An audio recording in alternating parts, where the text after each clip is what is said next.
Greetings and welcome to my channel. My name is Michael Timmons. I am the author of the Lycan Saga, also the Shards of the Covenant series, both of which, the first books, The Awakening Part 1 and Prelude to the Shards, are available on Amazon for the next couple days for free. If you want to download the ebook, I would greatly appreciate it. I am also the organizer for the Writer's Block Author Fair, which is going to be part of the topic that we're going to be discussing today. As always, if you enjoy the videos that I make, please like, subscribe, comment down below, hit the notification bell. The algorithm really likes and comments, so those are two things you can do. I would sorely appreciate it. It will really help my videos gain more audiences and help me continue to make videos in the future. So, as I said, Writer's Block is going to be kind of a little bit of the topic today, but we're going to actually be discussing how to make or organize your own author fair, book fair, whatever you want to call it. A few years ago, it's coming up on 5 years ago, because this will be the fourth Writer's Block that we'll be doing, but there was the pandemic, which we had to skip a year. So a little over 5 years ago, I came up with an idea. In large part, it was actually motivated because a fellow author of mine in the Toledo area came to me and wanted to know if maybe we could do like a kiosk in the mall, because our mall doesn't have any bookstores in it anymore. They left a long time ago. There's no bookstores anywhere in our mall at Franklin Park Mall.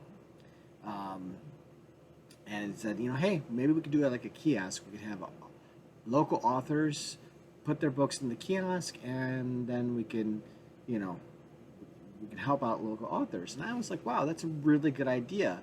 Unfortunately, the logistics of it all was just too difficult. It came down to who would be in charge of the books, how would the authors get paid. It was looking more and more like whoever was going to be in charge of it was going to have to basically purchase the books in order to sell them, and it was going to be too difficult. So I kind of had to put a nit on that idea, but it stayed with me, and I kept thinking about it. I was like, yeah, how can we do this? How can I do something to help local authors? Obviously I'm one of them. What can I do to help the local authors, and so kind of help out myself. So for a while I just kept thinking about it, and I decided, maybe I could do like a book fair and use the mall, because obviously they have traffic that's already there. Because one thing that I've always found difficult with book fairs is bringing people to them. I mean, yes, people like to read. There is a part of the population that gravitates towards book fairs, likes to go to them.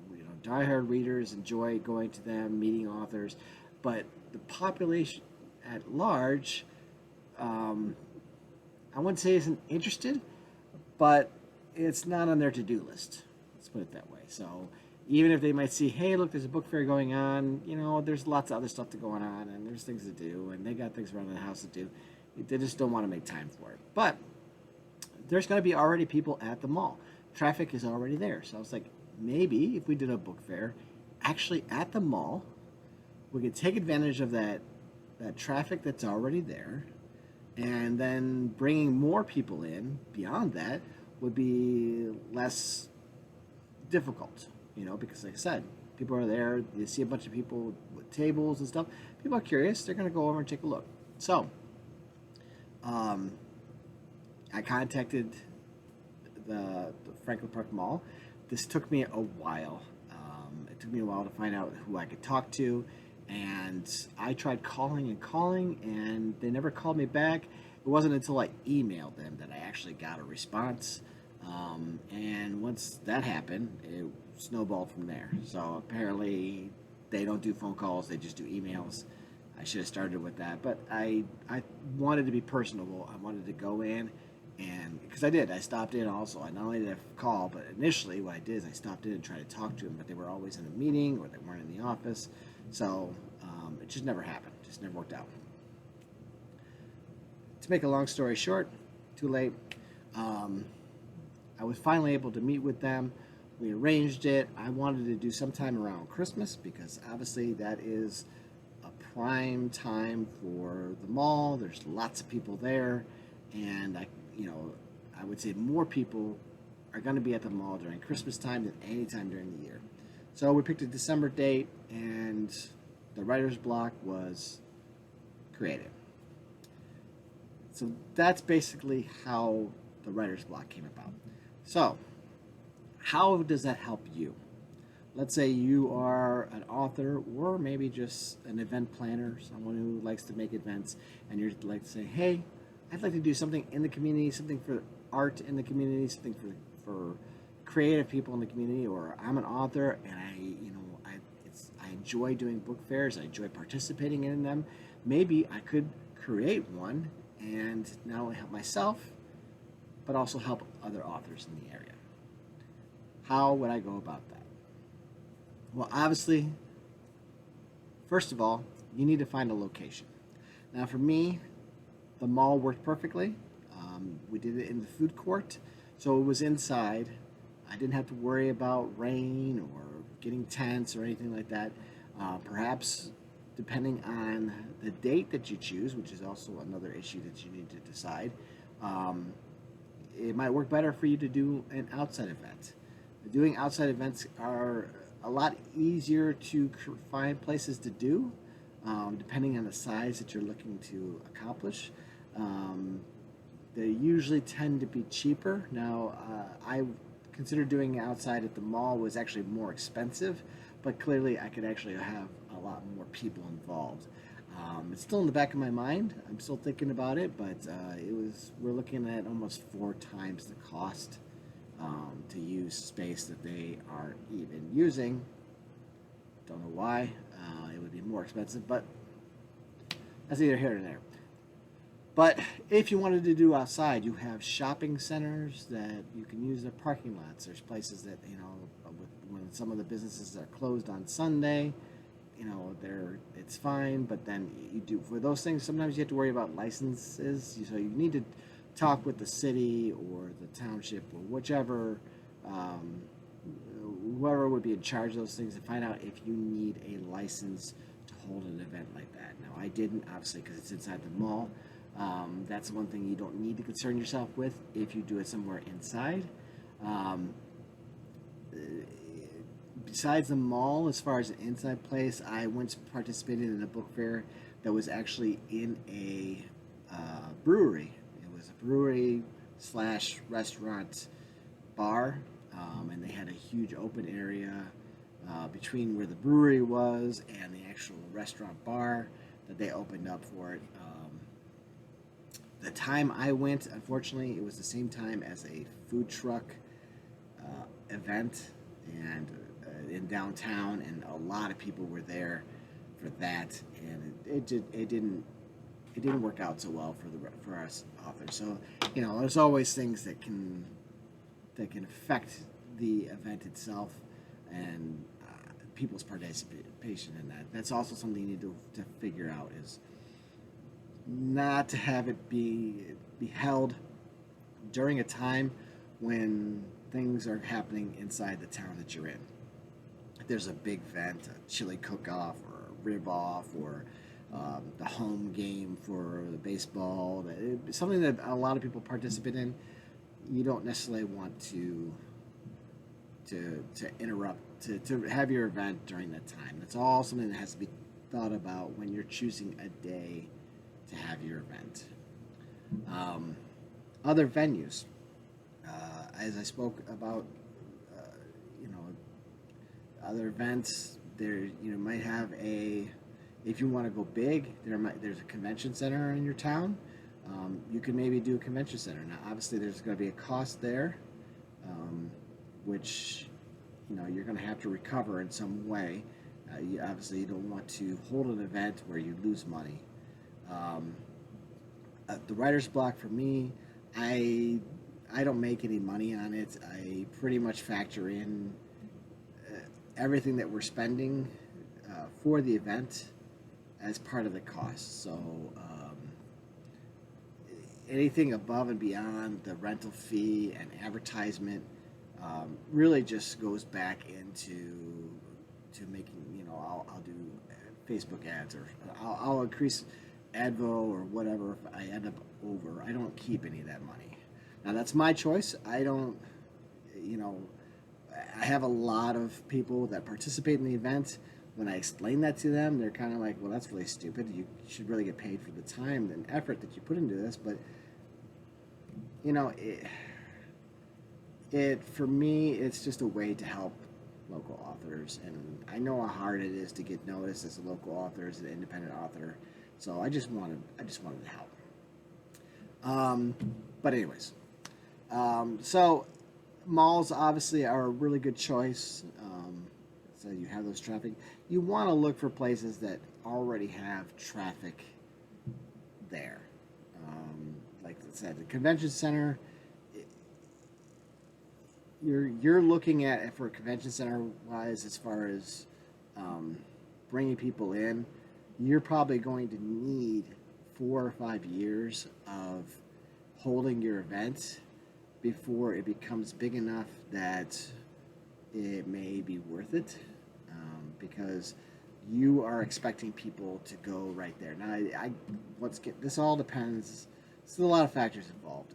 I live in Toledo. It's a big city, but not very big. It's the biggest city in the Northwest, but it's not the biggest city in Ohio. Obviously, there's Columbus, Cleveland, Cincinnati. There's, a lot of other towns that are bigger than the Toledo. So it's a moderate-sized big city.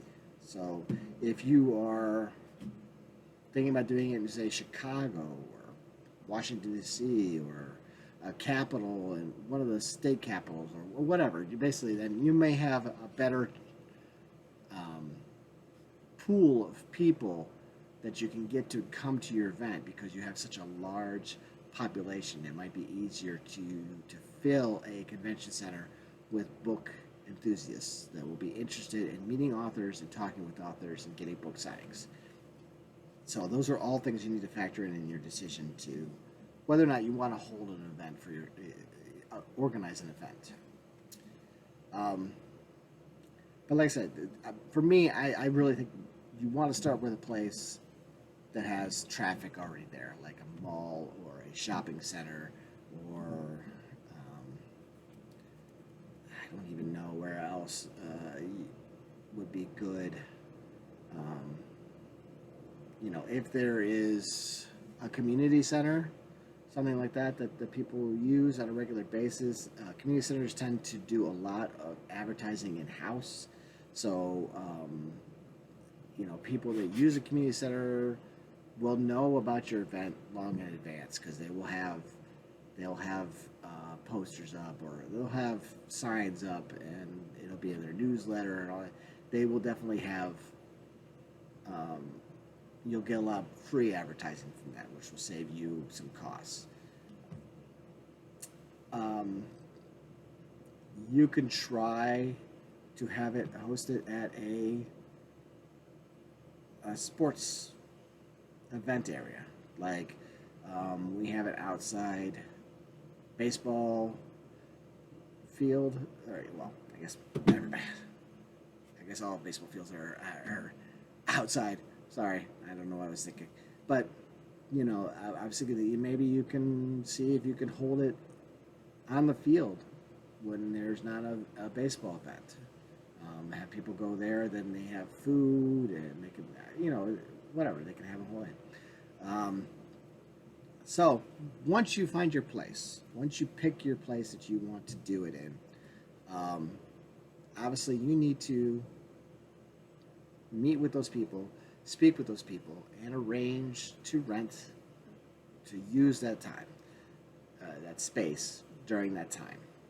Some places won't charge you. Like, I would say most shopping centers, if you want to use their parking lot, there probably won't be a charge because you're just using parking space. Won't be a charge. Like the mall, for me, there's basically I have to pay for that space. I have to rent that space that I'm going to use. Um, Convention centers, community centers probably wouldn't charge because it's for the community, but convention centers would. So you meet with those people, get everything down. You're probably gonna have to fill out a contract, sign a contract. Remember, it's on you. You are taking responsibility for an event that's going to have a dozen or so participants, if not more, that you are now legally responsible for. So keep that in mind. That's something that you're taking on. Now, I find that authors are not rabble rousers. They're not going to break things. They're not going to cause a disturbance.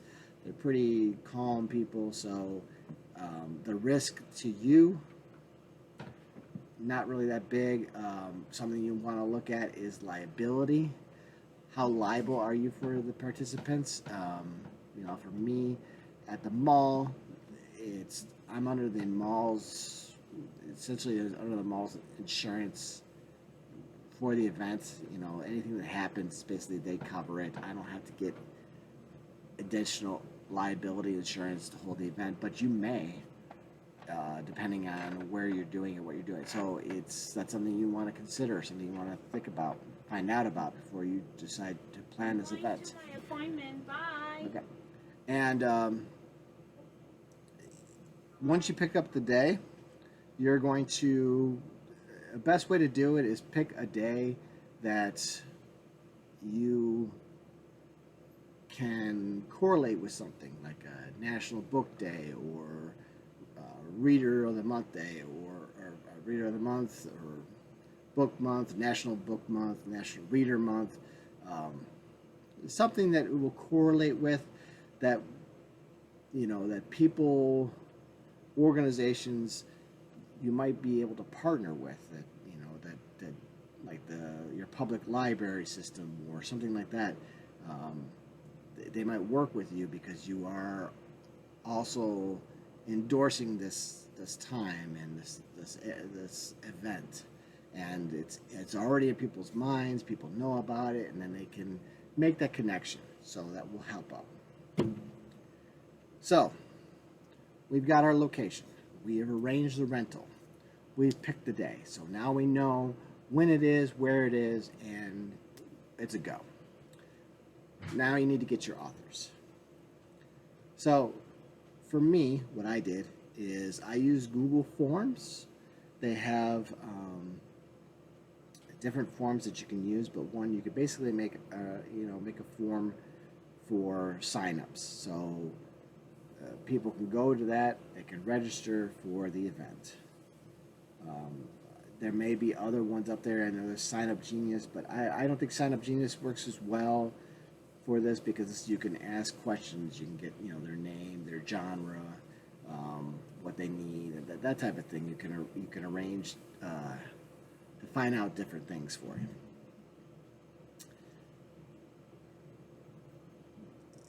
Now, obviously, you need authors.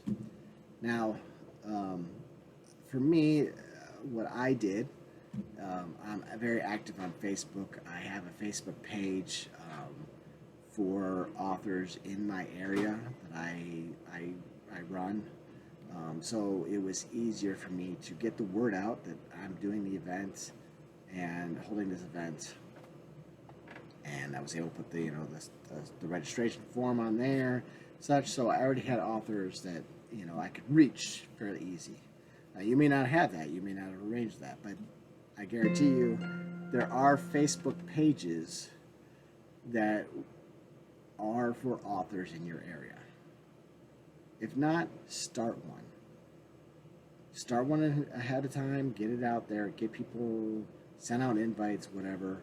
Get authors in the area to be on those pages and let them know. Get them interested, and so that they know when the event is and whether or not they want to register. There are also other Facebook pages for book signing events. Like there's book signing events in the Midwest Facebook page. book signings around the world, author events around the world, whatever. So you could post on there and reach authors that way to get them to register. Because obviously you have a goal. At least I needed to have a goal. I knew how much it would cost me to rent the space. So for me, the bare minimum I needed to fill was X amount of tables at this price to reach the bare minimum. That would be the rental of the space. That's what I needed. So,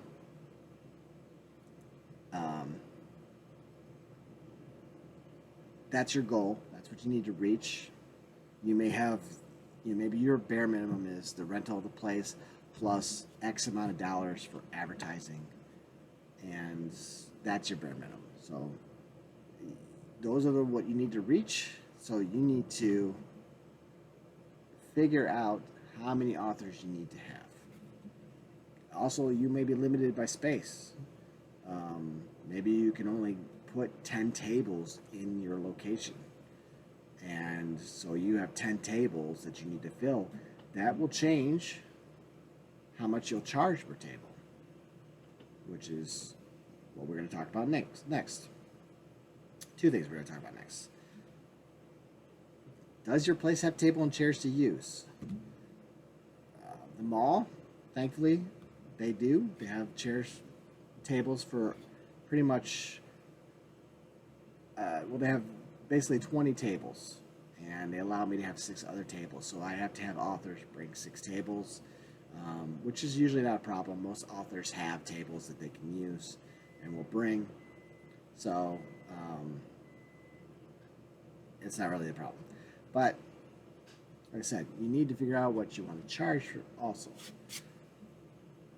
Now, this is entirely up to you. Like I said, I don't make any money when I run the event. That's my choice. That may not be your choice. You may want to make money because this does take time. This takes time online. This takes time calling people. You're going to want to reach out to, you're going to send out press releases. You're going to do advertising. All that stuff takes time, and your time is worth something. It is.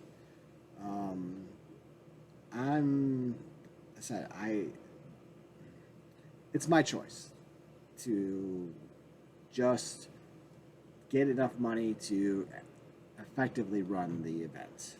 But I don't begrudge anybody who wants to make money to pay themselves back for the work that they do. That's perfectly reasonable. Shouldn't feel ashamed about it. Shouldn't feel, like you're doing something wrong. That is perfectly normal, perfectly all right. So, but you still need, like I said, depending on how many tables you can get in. I tend to split tables. So, you go with an 8-foot table all around the board. That means you could have 2 people on a table, 4 foot apiece.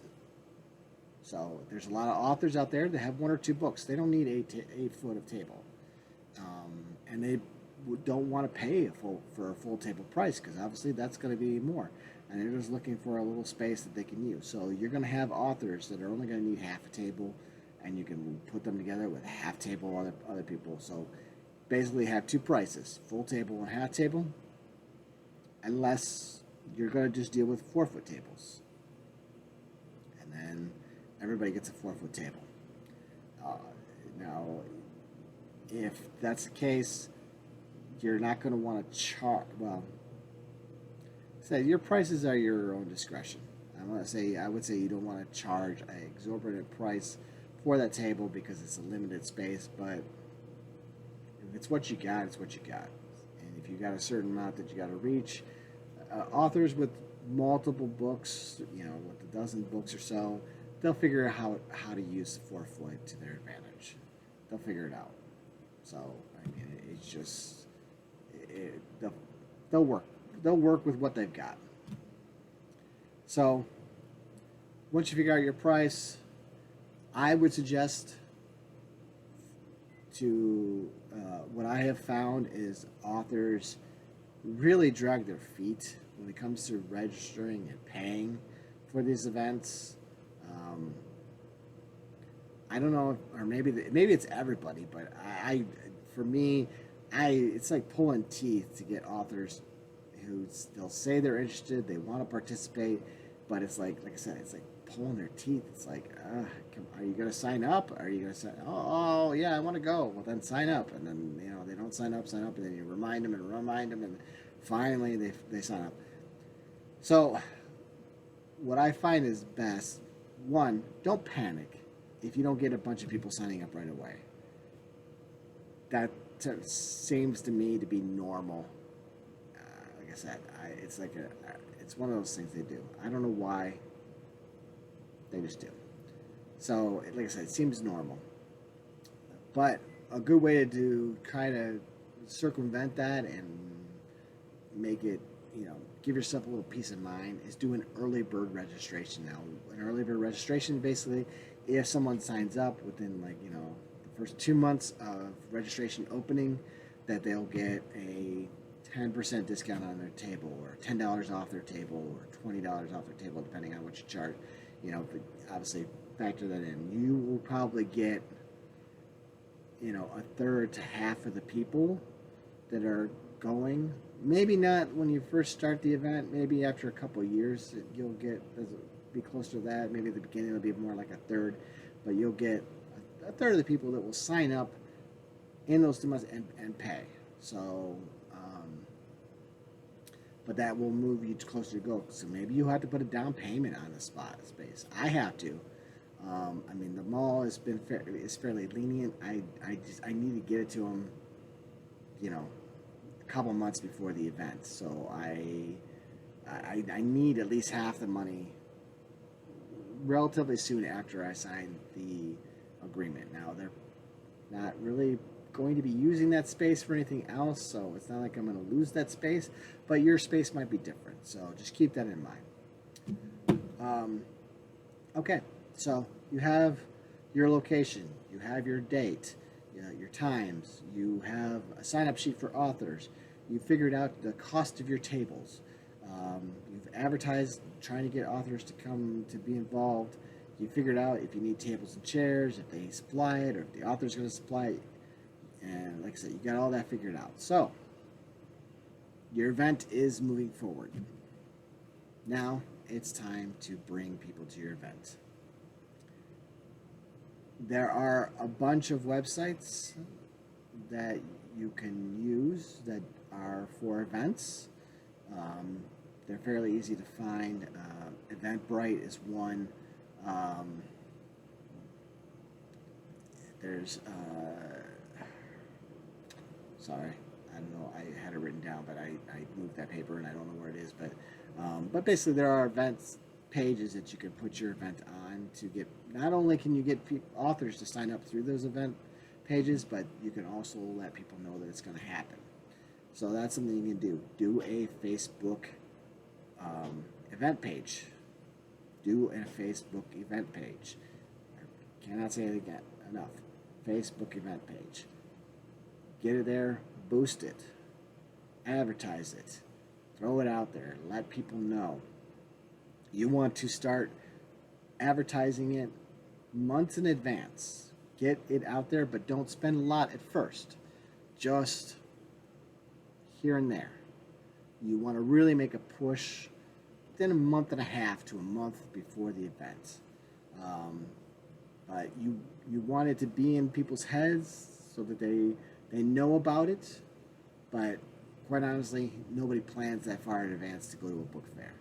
They're going to make that decision the week of, the 2 weeks before, whatever, the couple days before. So that's when your main advertisement push is going to be. It's right before that event. So, but you do want to touch on it. You do want people to know about it. You want it to be in the back of their minds. You want people to be familiar with what it is, so let people know. Press releases. Try to get a hold of newspapers, TV news organizations, anybody that will talk about the event on their news media. Those news media sometimes also have local event pages. Get them to put your event on in there. Um, just try to get out there. Make flyers. Put them up at coffee shops. Put them up in libraries. Put them up in the community center, the YMCA's. Put them up in a variety of places. Let people know that you have an event and they're going to want to be there. Coordinate with where you have it at. Like I said, community centers, they do a lot of in-house advertising to while other events are happening there, so they will talk about it. They'll have advertisements there. Um, I, you know, I coordinate with the mall. They have their own website. They have their own Facebook page. They have a newsletter that they send out to people. Um, they'll advertise. They'll do that. That's free. I don't have to worry about that. They'll take care of that. So coordinate with wherever you're holding it, and see if they can talk about it. Because depending on where it is, if the more people that come to your event, the more likely that they'll also go and be at the place that you're at. So if people come to my book signing or my book event at the mall, if they weren't even planning on going to the mall initially, but they're going there for the book fair, now they might eat at the food court. They might do a little bit of shopping. So it helps the mall and it helps us. So coordinating with them to do a little bit of advertising on your behalf, they'll know that they're helping themselves out. It all depends on where you have it, whether or not that will actually matter. So, you've advertised it. Now, also something I'll also say this advertising. What I do, what I've done in the past few years, is we have kind of pay-on-demand billboards in Toledo. I don't know if you have them in your city, but those work really well. They're fairly inexpensive. They'll throw them up on basically just design a billboard. And you upload it to their website, and they put it on the billboard. So, like I said, it's fairly inexpensive, surprisingly. You can get a good deal of advertisement for $100, $150, $200. So that's something to consider. So, you got your date, you got your location, you got tables and chairs, you've advertised it. You've made some coordinations. You got authors coming. You may want to do a website for your events. It's entirely up to you. I know websites are expensive. There's free ones to do. They're obviously the email, the website address is going to be very convoluted if it's free, but whatever. Let people know about it. Talk about it. So you've done that. You figured out what to charge. You got authors coming. They're paying you.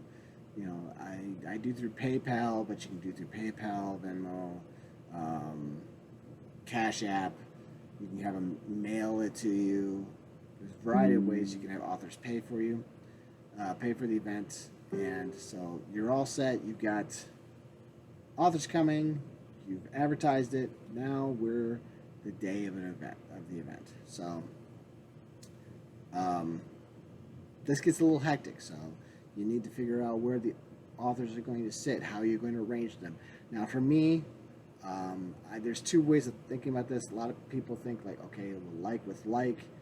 I don't agree with that. A book fair, for me, is very much like a flea market situation, and people like to browse around. They like to look from table to table. It kind of interests them. So having all your fantasy in one area and all your romance in one area or whatever, and it really depends. You can also do genre specific. You can make it a science fiction and fantasy book fair or a romance book fair or western. I didn't really talk about that, but you can do genre specific ones. It's entirely up to you. I think it's better to diversify because you can bring in more people. Hopefully your authors are good at selling their books to people, and so even if somebody comes, they're more of a mystery reader, maybe you can talk them into a suspense book, or a true crime book that you wrote, or something like that. um, Let the author do the selling for you. So um, as I was saying, so now the day happens. Now figure out where you want your authors. Like I said, I like to mix them up, spread out the genres here and there, let people peruse around. I think that works better for that environment. Don't cluster them in by genre, in my opinion. Um, Now, each author is going to be responsible for the money that they take in. You're not involved in that, so you don't need to worry about that. They need to worry about taxes. That's on their end. You don't need to worry about that. So pretty much, you're just there. For me, I'm an author, so I'm there selling my book. So once the event starts, I'm pretty much in book selling mode. I do tend to go around and just check in with people and see how everything's going, see what if they're selling, if it's working for them, um, and but for the most part, I'm just there as an author selling books. It pretty much runs itself. I find you really don't have to do anything. You may choose to do other things, like let's say even an outside event. You might bring in some food trucks. That also helps bring people in. Um, as part of the thing. If you're doing it outside, though, you also need to worry about the weather. So you may need to have tents, or either rent a big tent, or have every author say, "Hey, bring a tent for yourself." If you don't, well, you're on your own if it rains. So, like I said, that's the problem with outside events, is worrying about weather, and you really cannot predict the weather 6-7 months in advance when you pick the date that you're going to do this in. So those are things to just consider. So the event happens, it's done. Follow it up by talking about it on social media. Also, I really didn't talk about this, but as part of your advertising, tweet about it, gram about it, TikTok about it, get it out there. Do it as the day progresses as well. Try to talk the other authors into doing, if they have Instagram pages, the TikTok pages, whatever, to talk about it, post about it. Get that information out there as much as possible. That social media is your friend. You might want to do a live remote too with a radio station. Have a radio station come in and kind of host the event. It's entirely up to you. There's a lot of different things you can do to help make your event better. You just have to decide how you're going to do it. So that is how I would go about organizing your own event, your own book fair, your own book festival, author fair, whatever you want to call it. I hope this advice has been helpful for you. If you have been thinking about starting an event, like I said, I've been hosting an event for the past 4 years. It's been fairly successful. So if you are looking for advice or have some questions for me, feel free to hit me up. Put some comments down below. And as always, like, subscribe, and hit that notification bell, as I will follow this up with some other videos. So until then, catch you later.